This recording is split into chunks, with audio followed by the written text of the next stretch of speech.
Benchmarking, a way of measuring performance, of cutting costs, of keeping one step with the competition. Everyone uses it. Companies, banks, government institutions, and universities. It's the way for the world to move forward through changes in the markets, society, and even the environment. But what is benchmarking in the real world? Is it that different from the textbook?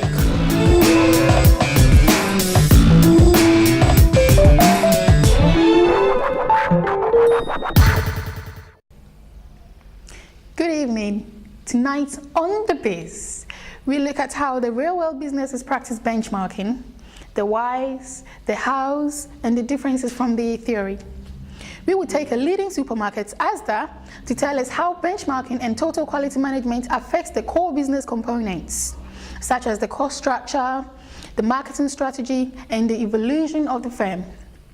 We will also be interviewing a leading lecturer of the University of Portsmouth Business School for an insight of the theory's view.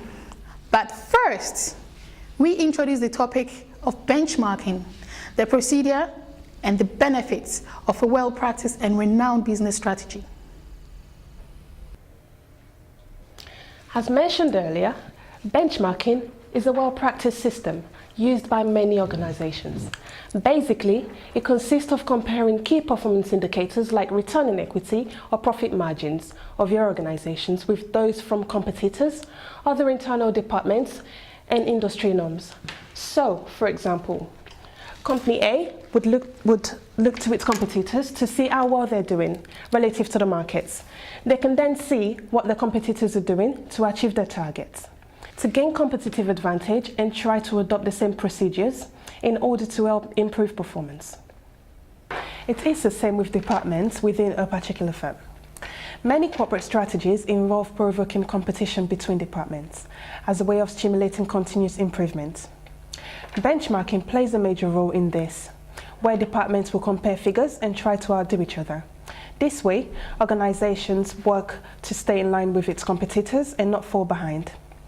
In a nutshell, benchmarking is determining the best practice in order to identify areas of improvement for keeping in line with the moving market and exploring possible competitive advantages.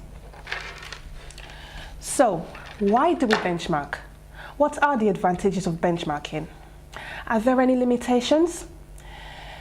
We asked a senior lecturer at the University of Portsmouth Business School for the academic viewpoints. Why companies benchmark? I think that's a fairly simple answer. If we return to Michael Porter's ideas, he says companies are more profitable than other companies because they have competitive advantage, and that means they're either able to produce things more cheaply than their competitors, or they're able to add more value. Okay, they're able to add value which their competitors can't. It's all about your relative competitive position. So the logical outcome of that is we need to understand ourselves in relation to our competitors, and that's what benchmarking does. We've got to probably divide benchmarking up into, the different types of benchmarking you can benchmark against yourself.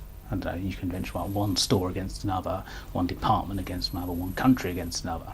Okay, that's easy to do. Okay, the other ways you can benchmark is to have functional benchmarking or process benchmarking, where you're looking at things you do, and these tend to be the support activities I explained earlier. So things like logistics, finance, things like this. Okay, so that's another way of benchmarking, and it's not too difficult at the data because there's no conflict between giving up key information as a competitor. You'll often be comparing, Asda with B&Q, as we said before, or Virgin with, whoever. You can make those comparisons between industries.